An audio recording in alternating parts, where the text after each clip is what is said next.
Sir SSC compilation, UPSC compilation या फिर banking compilation, कौन सा कंपाइलेशन उठाऊं कि ताकि मैं ईपीएफओ एग्जामिनेशन को क्रैक कर सकूं। यहां पे सबसे पहले क्या हो रहा है कि कंफ्यूजन हो रहा है बच्चे के माइंड में कि कौन सा करंट अफेयर्स का सोर्स मेरे लिए बेटर है। अब देखिए, इसको समझने से पहले थोड़ा सा इस एग्जामिनेशन को समझते हैं। अगर दोस्तों मैं बात करूं इस एग्जामिनेशन की, तो जो ये एग्जामिनेशन है ना ईपीएफओ का, चाहे वो ईओए का है चाहे वो ईपीएफसी का है, तो ये मिक्सचर है दोस्तों। कुछ क्वेश्चंस आपको टिपिकली यूपीएससी स्टाइल में देखने को मिल रहे हैं, जहां पे वो बिल्स के बारे में पूछ रहे हैं, वो टर्मिनोलॉजीज के ऊपर क्वेश्चन पूछ रहे हैं, जैसे यूनिकॉर्न पे क्वेश्चन पूछा गया था दोस्तों। ये कंप्लीटली यूपीएससी ओरिएंटेड क्वेश्चंस, और इसके लिए ऑब्वियसली बात है आपकी यूपीएससी कंपाइलेशंस आपको ज्यादा फायदा देने वाली हैं।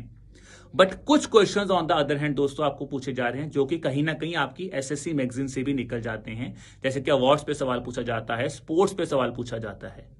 तो ये चीजें आपकी कहीं ना कहीं कहां से निकलेंगी, वो आपकी निकल जाएंगी एसएससी कंपाइलेशन से।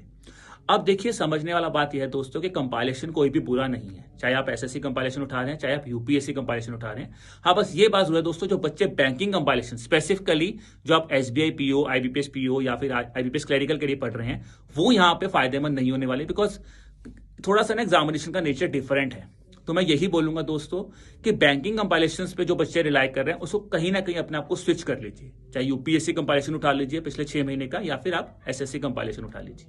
ठीक है, अब अगर आपने बैंकिंग और एसएससी कंपाइलेशन उठाई है, तो यहाँ पे करना क्या है, जो बच्चे यूपीएससी की तैयारी कर रहे थे और यूपीएससी कंपाइलेशन पे रिलाई कर रहे थे, उनको कहीं ना कहीं दोस्तों अब यहाँ पे जो स्पोर्ट्स इवेंट्स हैं उनको ऐड करना होगा। बिकॉज यूपीएससी में जनरली हम स्पोर्ट्स इवेंट्स नहीं पढ़ते हैं कि संतोष ट्रॉफी किसने जीती है या फिर विंबलडन किसने जीता है, उसके बारे में बहुत कम पढ़ते हैं। तो वो चीजों को आपको यहाँ पे ऐड करना है। उसके लिए आप कोई भी 3-4 महीने की कोई भी मैगजीन उठाओ और उसको सिर्फ उसी पॉइंट को ऐड कर लो। अगर आप एसएससी कंपाइलेशंस पढ़ रहे हैं दोस्तों, तो यहाँ पे आपको कहीं ना कहीं क्या ऐड करना है, आपको उस न्यूज के बैकग्राउंड के बारे में जानना है, जो कि इंपॉर्टेंट है। जैसा कि अभी recently vice president of India ने रिजाइन किया है, तो भाई वाइस प्रेसिडेंट के बारे में पूरी की पूरी इंफॉर्मेशन जो आप पॉलिटी में पढ़ते हैं वो आपको यहाँ पे ऐड करनी होगी। तो दोनों ही कंपाइलेशंस अच्छी हैं, पॉइंट यह है कुछ कुछ चीजें हमें ऐड करनी होंगी। तो यहां पे ये नहीं कि पूरा का पूरा आप कंपाइलेशन ही स्विच कर दो कि नहीं यार मैं एसएससी के पढ़ रहा था, मैं यूपीएससी वाला पढ़ना शुरू कर दूं, मैं यूपीएससी वाला पढ़ रहा हूं कंप्लीटली स्विच मार दूं, एसएससी का पढ़ना है, ऐसा मत करना। अपने कंपाइलेशन में बस लिटल चीजें, जो छोटी छोटी चीजें, इसको ऐड कर लेना। ठीक है, और अपनी तैयारी को बस याद रखना, अपने कंपाइलेशन को बार बार पढ़ो, ये मेन चीज है जो आपको सबसे ज्यादा करनी है, तभी करंट अफेयर्स अच्छी तरह आपका प्रिपेयर होगा।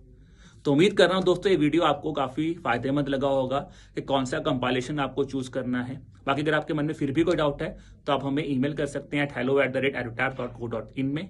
ठीक है जी, I wish you all the best for the examination guys, keep working hard, keep preparing hard, bye bye.